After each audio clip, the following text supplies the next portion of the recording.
그들이 옳게 여겨라는 제목으로 하나님 말씀 전하겠습니다. 어느 집사님이 집에서 잘 키우던 강아지 애완견이 어느 날 교통사고로 죽게 되었다네요. 이 집사님이 슬픔에 잠겨서 목사님께 전화를 걸었답니다. 목사님, 우리가 키우던 애완견이 죽게 됐는데, 교통사고로 죽게 됐는데 장례식 부탁합니다. 난생 처음 애완견 장례식 부탁을 받은 목사님이 어떻게 개 장례식을 합니까? 라고 거절을 했어요. 그러자 집사님이 이렇게 얘기합니다. 아, 그래요? 그러면 어떻게 하죠? 교통사고 보험 보상금 타면 11조도 해야 하고 강아지 이름으로 감사원금도 하려고 했는데 그러면 어떻게 해야 되죠? 그랬더니 목사님이 이렇게 얘기했답니다. 아, 그렇군요. 아니, 왜 진작에 그 개가 예수 믿는 강아지라고 말하지 않았습니까?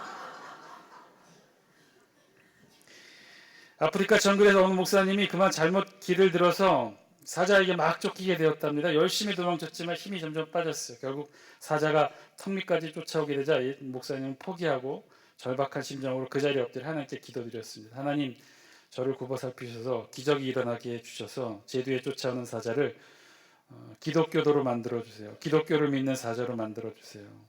너무나 절박한 나머지 이런 말도 안 되는 기도를 하게 되었다는 거죠. 그런데 정말 기적이 일어났어요. 기도 이상한 일이 일어났어요. 그 기도 후에 신기하게도 쫓아오던 사자가 그 자리에 멈춰섰어요. 그리고는 그 모습을 보고 목사님이 한숨을 쉬자 이 사자가 점잖게 목사님께 다가와서는 그리고는 이 사자도 경건한 목소리로 기도하기 시작했습니다. 오늘도 일용할 양식을 주셔서 감사합니다. 오늘도 일용할 양식을 주셔서 감사합니다. 기독교도 다운 이 사자의 기도인 것 같네요. 오늘 우리 추수감사주일 맞이하고 있죠. 감사의 주제에 대해 예배를 통해 다시금 확인해 보는 주일입니다. 여러분 모두 감사하고 계신가요? 감사하는 삶을 살고 계십니까?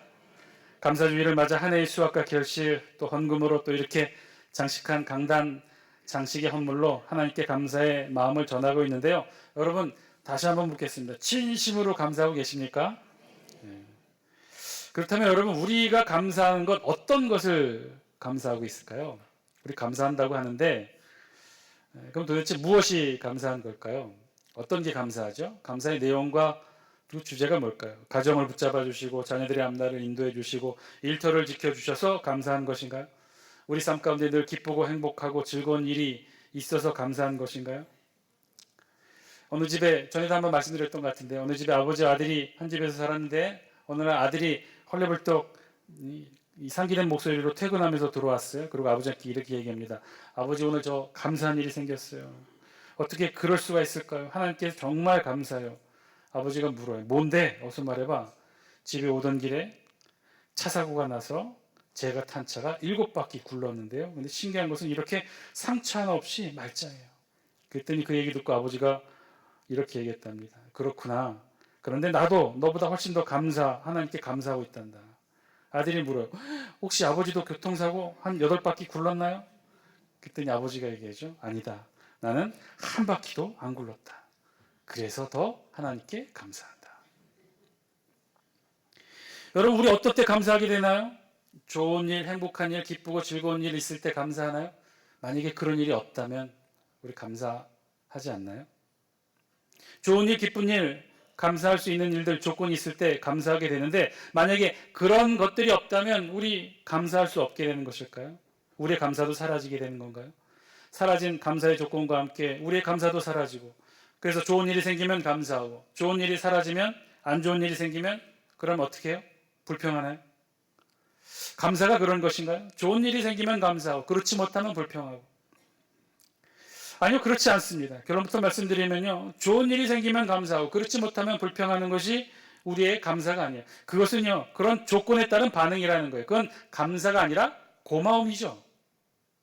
좋은 일, 행복한 일, 잘된 일 그런 것은 고마운 거예요. 조건에 따른 좋은 감정의 반응은 고마운 거죠. 그것은 우리가 말하고 있는 오늘 우리가 주제로 다루고 있는 이 감사가 될 수 없어요. 왜냐하면 그것은 대상이 다르기 때문에 그렇다는 거예요. 고마움은요. 그 대상과 주체가 명확합니다. 자녀들이 열심히 공부해서 좋은 대학, 좋은 직장 다니게 되었어요. 그래서 고마운 거죠? 뭐에 대해서 고마운 거예요? 자녀들의 노력에 대해 고마운 거예요. 농사가 풍년이고 일터의 수확이 풍성해지고 장사가 잘 되고 사업이 잘 되고 수고하고 함께 땀 흘린 동료와 직원들과 아내가 고마운 거죠.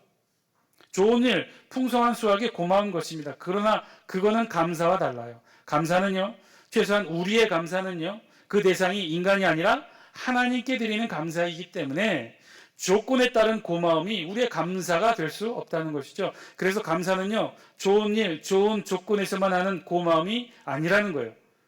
안 좋은 일이 생기면, 안 좋아지면, 어려워지면, 힘들어지면 그럼 감사할 수 없는 것인가요? 꼭 자동차 사고가 나고 7번 굴러서 멀쩡해야만 감사할 수 있는 건가요? 아무런 사고가 나지 않는 것도 감사할 수는 없는 것인가요? 자, 그렇다면 진짜 우리의 감사의 조건은 무엇인가요? 우리 신앙인들에게 감사는 어떤 조건으로 감사의 조건을 삼을 수 있을까요? 오늘 우리 본문이 그 사실을 증거해 주고 있는데요. 오늘 우리 본문 한번 살펴보면요, 우리 지난 시간 함께 살펴본 사건의 최종적인 결말이 기록되어 있어요. 우리 쭉 숨가쁘게 사도행전을 읽어봤는데요, 크게 보면 2장에 마가의 다락방 성령 강림 사건 이후 3장부터 시작되는 성전 미문에 앉아서 구걸하던 나면서 못 걷게 된 이를 고쳐주는 이 놀라운 치유 사건이 가져온 초대교회 파장들이 엄청났어요. 누구나 다 아는 나면서부터 못 걷는 40년 동안 못 걷는 이가 일어나 기적처럼 치유받는 걸 보고 많은 성전에 있던 사람들이 몰려들게 되었고, 베드로는 그들에게 하나하나 솔로몬 행각에서 설명해 주게 되었는데 그게 설교가 되어서 5천 명이 회심하는 놀라운 사건으로 발전했죠. 성전 안에서 대제사장과 제사장들이 이 모든 과정들을 다 지켜봤어요. 그래서 베드로와 요한을 체포했고요, 산헤드린 법정에 세우고 다시는 예수의 이름으로 외치지도 가르치지도 말라고 예수 포교 금지령을 내려요. 그런데 우리 초대교회와 사도들이 어떻게 했어요? 그 무시무시한 산헤드린의 법정의 판결을 두려워해서 숨었나요? 예수를 전파하지 못했나요? 아니요. 콧등으로도 듣지 않고 예수 그리스도를 전파했어요. 어디에서요? 그들이 있는 성전으로 또 찾아가서 솔로몬 행각에 마음을 같이하여 매일같이 모여 전도했어요. 그러니 그 성전 안에 있었던 대제사장, 제사장들, 레위인들, 소위 말하는 사두개파의 중심 세력들이 정말 화가 났겠죠.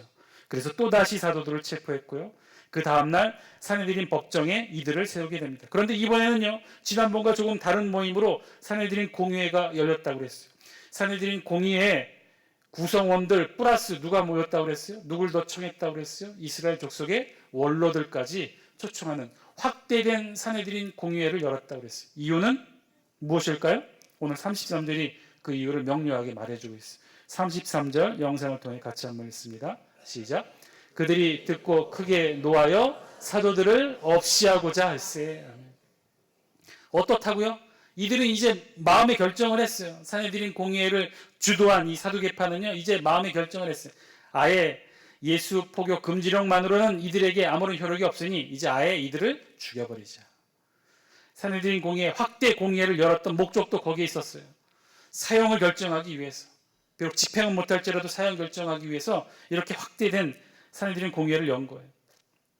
사도들을 없이하고자 할세. 이들의 목적은 분명했어요. 말로는, 법으로는 안 되고 하니 협박하고 윽박질러서는 전혀 말을 듣지 않으니 아예 이들을 사형으로 죽여버리자. 바로 그때 산헤드린 공의회 회원 중에 한 사람이 일어나 발언하게 됩니다. 우리 34절 같이 한번 읽겠습니다. 시작. 바리새인 가말리엘은 율법교사로 모든 백성에게 존경을 받는 자라 공회 중에 일어나 명하여 사도들을 잠깐 밖에 나가게 하고. 사도들을 잠깐 밖에 나가게 했다고 그랬어요. 아마 최종 판결을 위해 사도들을 밖으로 내보내고 최종적으로 합의를 내리려고 했던 거예요. 그런 최종 판결 자리에 가말리엘이라는 사람이 일어나 중요한 발언을 하게 됩니다. 우리 성경은 그 가말리엘이라는 사람에 대해 모든 백성에게 존경을 받는 자라고 딱 따로 설명을 기록하고 붙여서 설명을 기록하고 있죠. 결국요, 이 가말리엘의 발언에 의해, 오늘 이 본문의 발언에 의해 원로들까지 모였던 확대 산헤드린 공회는요, 사도들을 죽이는 결정을 내리지 못해요. 이 가말리엘의 의견을 받아들여 풀어주게 됩니다. 한마디로 이 가말리엘이 굉장히 영향력 있는 발언을 하게 된 셈이죠. 그럼 도대체 이 사람이 누구이길래 그 살기등등한 원로들까지 모인 공회의 그 주된 결정을 뒤집어 엎는 그런 발언을 했을까요? 34절 설명을 보니 우리 성경 그 사람의 직업을 율법교사다라고 기록하고 있어요. 율법교사. 성경이 소개한 대로 그 사람의 직업은요, 율법교사였어요. 즉 율법, 모세 오경 말씀을 연구하는 학자였고 그 연구한 내용을 가르치는 또 교사이기도 했어요. 실제로 그가 가르친 문화생 중에 대표적인 수제자가 바로 사도 바울이에요. 바울은요, 그 가말리엘의 문화생으로 우리 성경에 기록합니다. 그리고 다른 자료에 의하면요, 스데반 집사도 이 바울과 함께 가말리엘에서 함께 동문수학한 것으로 알려졌어요. 한마디로 당대 유명한 학자이자 교사였어요. 이 가말리엘이 그런 사람이었어요. 백성들의 존경과 신망을 받았던 유명한 학자. 그런데 어느 정도로 유명했느냐? 당시 이스라엘 전체에서 이렇게 학문을 이끌어가는 두 파벌이 있었는데요. 소위 말하는 힐렐 학파와 샴마이 학파가 그 두 가지 학파인데요.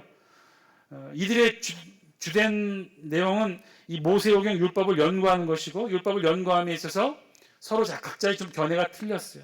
좀 쉽게 구분하면 힐렐 학파 같은 경우는 온건파에 속하고요. 샴마이 학파 같은 경우는 강경파에 속합니다. 자, 어쨌든 이 힐렐 학파와 샴마이 학파가 당대 이 주름 잡았던 중요한 학파들이었는데 그 중에 이 힐렐 학파의 창시자 힐렐의 손자가 누구였느냐? 가말리엘이었어요. 그러니까 이 가말리엘이 그만큼 중요한 인물이었어요. 가말리엘은 혈통으로 힐렐 학파 창시자의 직계 손자였고, 그리고 지금 이 본문의 이 시점에서는요, 오늘 본문 당시에는요, 이 힐렐 학파를 실질적으로 이끄는 수장이었어요. 이들 힐렐 학파, 샴마이 학파 이런 것들이 그리 대단할까 그렇게 생각하실지 모르겠는데요. 원래 산헤드린 공회 의장은요, 의장은 대제사장이 맡도록 되어 있었어요. 실제로 처음에는 그랬어요. 초대교회가 막 시작될 무렵 AD 1세기, 오늘 본문까지도 그래요. 그런데 AD 1세기 이후에 들어서면요, 이 산헤드린 공회 의장을 대제사장이 더 이상 맡지 못해요. 누가 맡느냐? 힐렐 학파의 수장과 샴마이 학파의 수장이 서로 번갈아가며 이 산헤드린 공회 의장을 맡게 돼요. 그 얘기는 무슨 얘기냐면 이들의 영향력이 더 그만큼 세졌다는 것이죠. 지금 그 중에 거두 수장인 가말리엘이 발언한 거예요. 그럼 뭐라고 발언을 했느냐? 35절 말씀이에요. 우리 영상을 통해 35절 같이 한번 읽습니다. 시작. 말하되 이스라엘 사람들아 너희가 이 사람들에게 대하여 어떻게 하려는지 조심하라. 아멘.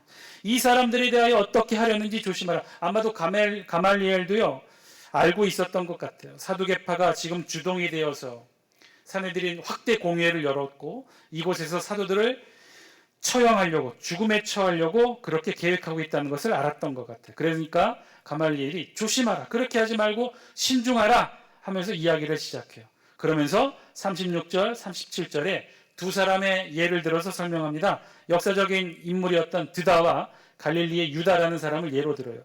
한마디로 이 두 사람 모두 어떤 사람이었냐면요, 과거에 백성들을 선동했던, 폭동과 선동을 이끌었던 자들이었어요. 드다는 어떤 사람이었냐면요, 거짓 선지자였어요. 거짓 메시아로 스스로를 자청했던 자예요. 자신이 제2의 여호수아 혹은 엘리야로 자청을 했고요.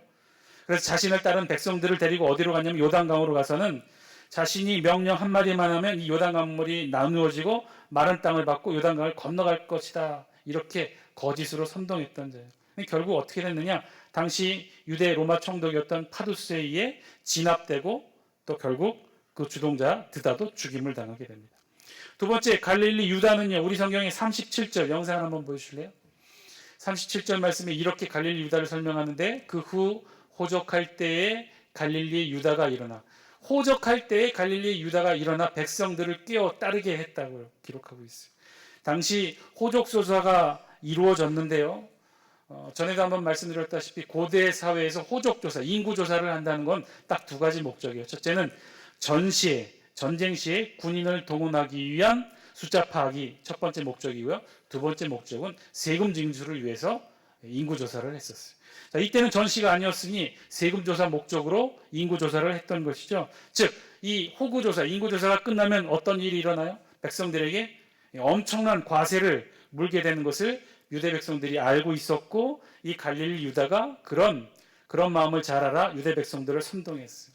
로마 황제에게 세금 낼 필요 없다. 하나님의 백성은 로마 황제에게 세금을 내서는 안 된다라고 하는 세금 저항 운동을 일으켰어요. 수백 명을 이끌고 그 운동을 일으켰는데 결국 어떻게 됐느냐? 이 갈릴리 유다도 로마 군인에 의해 진압되고 결국 그 주동자는 죽게 됩니다. 자, 가말리엘은요, 당시에 있었던 두 사람을 예로 들었어요. 드다와 갈릴리 유다. 한마디로 폭동과 선동으로 백성들을 이끌었는데 결국 로마에 진압되고 죽게 된 그들. 시기는 각각 달랐지만 이 두 사람의 공통점이 있었어요. 공통점은 무엇이냐면 둘 다 백성들을 선동해서 폭동을 일으켰다는 주동자들이었다는 것과 두 번째, 이게 중요한데 결정적으로 가말리엘이 사실은 이 두 사람을 진짜 예로 든 이유가 바로 여기 있는데요. 두 사람 모두 폭동을 일으켰어요. 그런데 결과가 어떻게 됐어요? 로마 정부, 로마 군인들에 의해 진압되었고 그 주동자는 죽게 되었고 그리고 그 따르는 백성들이 어떻게 되었는가? 우리 영상을 통해 말씀 한번 볼까요? 우리 36절, 37절 우리 같이 한번 볼까요? 마지막만 보겠어요. 마지막만 보면 36절 마지막에 보면 뭐라고 그랬어요?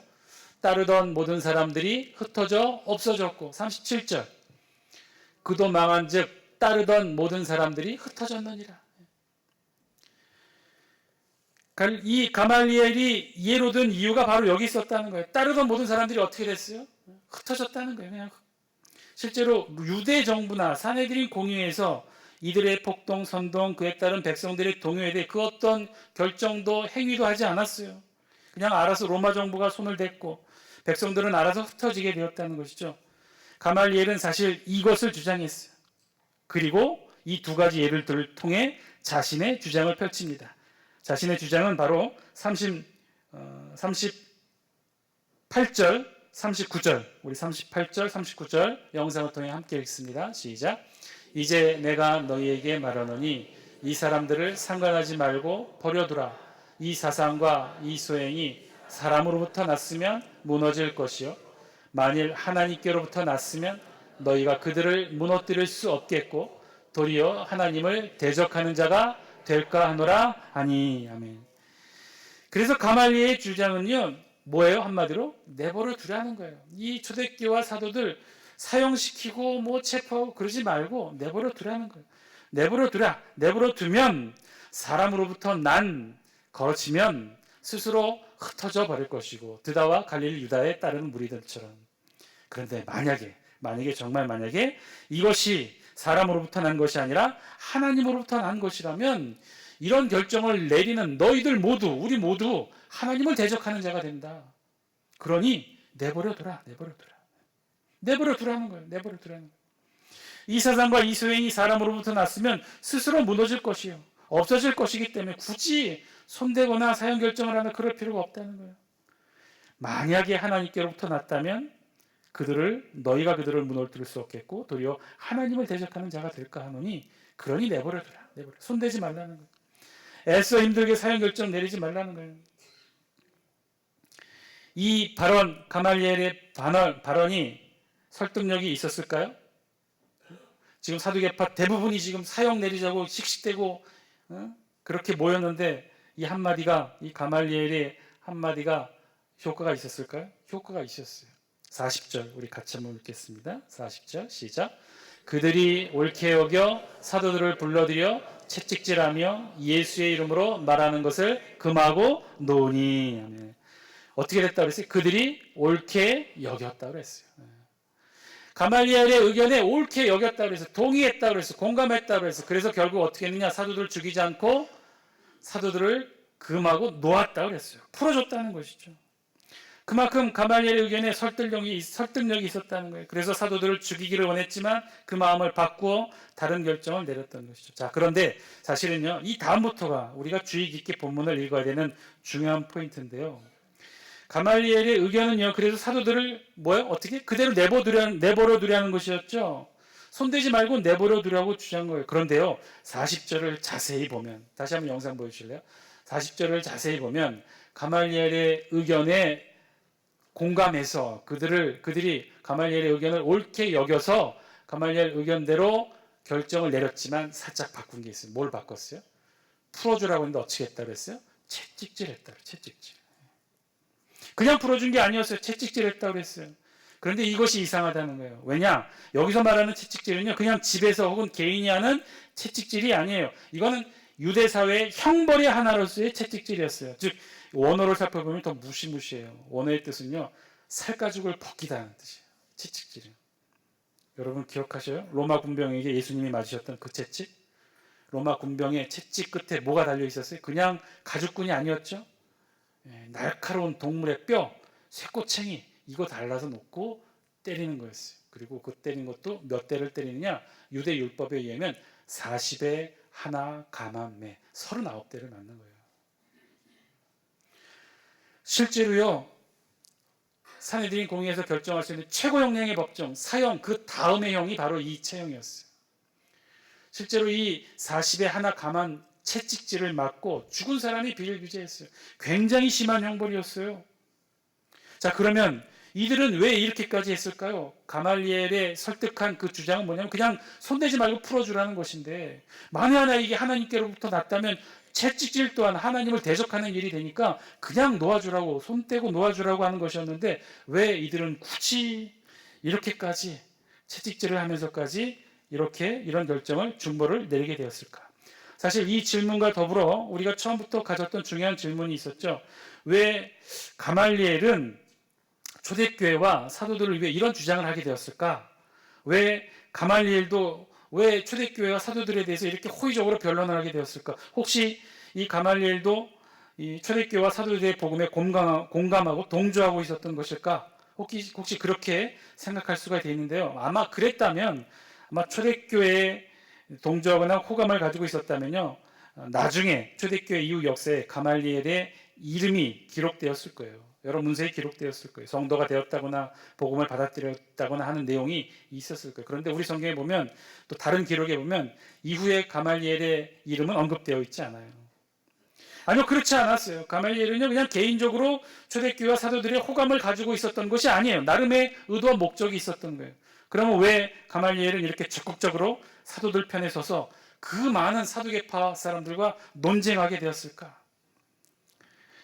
여기에는 이유가 다른 곳에 있었어요. 그 이유는 34절에 기록됩니다. 우리 34절 앞부분만 같이 한번 볼까요? 34절 앞부분만 읽겠습니다. 시작. 바리새인 가말리엘은 율법교사로. 예, 여기까지요. 가말리엘이 누구라고요? 예, 율법교사인데 어느 파라고요? 바리새파. 예, 여기에 결정적인 힌트가 있어요.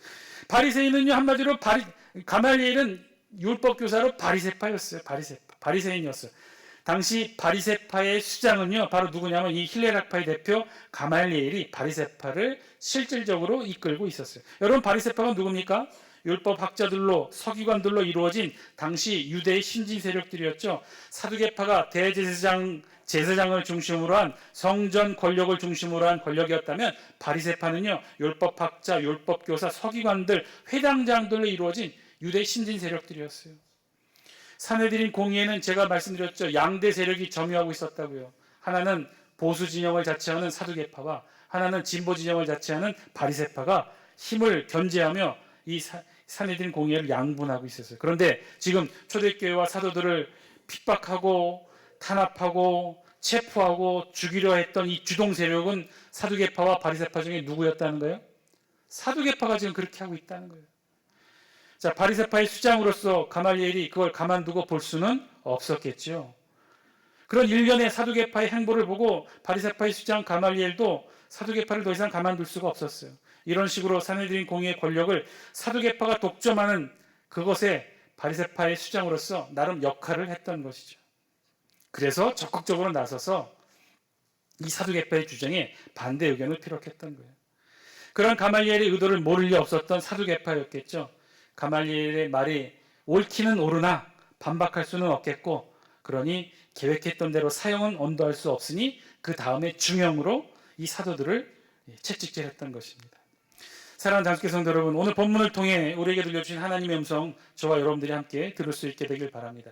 결국은 이렇게 된 것이죠. 가말리엘의 도움으로 사도들은 또다시 풀려나게 되었지만 이 또한 하나님의 오묘한 섭리였다는 거예요. 이렇게 풀려난 사도들이 그래서 어떻게 했느냐, 이런 고난을 오히려 기뻐하게 되었고, 우리 마지막 42절 우리 영상을 통해 같이 한번 읽습니다. 마지막 42절입니다. 시작. 그들이 날마다 성전에 있든지 집에 있든지 예수는 그리스도라고 가르치기와 전도하기를 그치지 아니하리라. 아멘. 그런데 이 모든 것이 하나님의 섭리였다는 거, 어려움도 있었지만 이 모든 하나님의 섭리 가운데 그래도 이들이 날마다 성전에 있든지 집에 있든지 예수는 그리스도라고 가르치고 전도했다. 그런데요, 저는 오늘 본문에 있는 말씀들 속에서 특별히 이 가말리엘의 주장 속에서 하나님의 음성을 발견하게 됩니다. 우리가 처음 질문 가졌던 질문이 뭐였죠? 우리는 과연 어떤 조건과 기준으로 감사해야 되는가? 그런 질문이었죠. 여러분, 어떤 기준과 조건으로 우리 감사해야 됩니까? 우리의 감사의 조건은 무엇입니까? 우리에게 좋은 일이 있어서가 아니라고 했죠. 우리 자녀들이 잘 되어서가 아닙니다. 우리 일터가 풍요롭고 하는 일이 잘 되고 그래서 좋은 일이 있어서 감사하는 것이 아니라 그런 것은 감사의 조건이 되지 않는다고 했죠. 그런 것은 고마움의 조건이지 감사의 조건이 되지 않는다고 그랬어요. 자, 그러면 진짜 질문. 우리의 감사의 조건은 무엇일까요? 어떤 것이 우리의 감사의 조건일까요? 여러분, 자녀들이 좋은 대학, 좋은 직장, 좋은 결혼 할 수 있어서 감사해야 하나요? 몰라요. 여러분, 좋은 대학, 좋은 직장, 명문 가문과 결혼해서 결국 그 자식이 불행하게 사는 자녀들이 얼마나 많은지 몰라요. 제가 알고 있는 그 권사님의 자녀, 좋은 대학, 명문 대학, 명문 가정과 결혼해서요, 삼성의 이사로 재직 중인데, 이혼하고, 마약에 쩔었고, 결국은 횡령으로 감옥 갔어요. 하는 일이 잘 되고 직장에서 돈을 많이 벌고 일터에서 풍족한 수확을 얻게 되어서 그러면 감사할 수 있을까요? 하는 일이 잘 되어서 좋을 수도 있지만 하는 일이 너무 잘 되어서 결국은 우리가 불행하게 되는 일들이 얼마나 많이 있습니까? 돈이 많아서 풍성한 수확으로 행복해질 것 같지만 그렇지 않은 경우가 얼마나 많이 있어요. 아니요. 그런 것들은요. 우리의 감사의 조건과 기준이 되지 못해요. 그저 잘 되고 좋은 일이 생기면 그냥 고마울 뿐이죠. 그것이 곧 우리의 감사의 기준과 조건이 아니라는 거예요. 그러면 우리에게 진짜 감사의 조건과 기준이 되는 것은 무엇일까요? 우리는 무엇으로 감사해야 됩니까? 오늘 본문을 통해 그 음성 여러분들이 듣게 되길 바랍니다. 오늘 성경은요. 우리의 진정한 감사의 조건은요.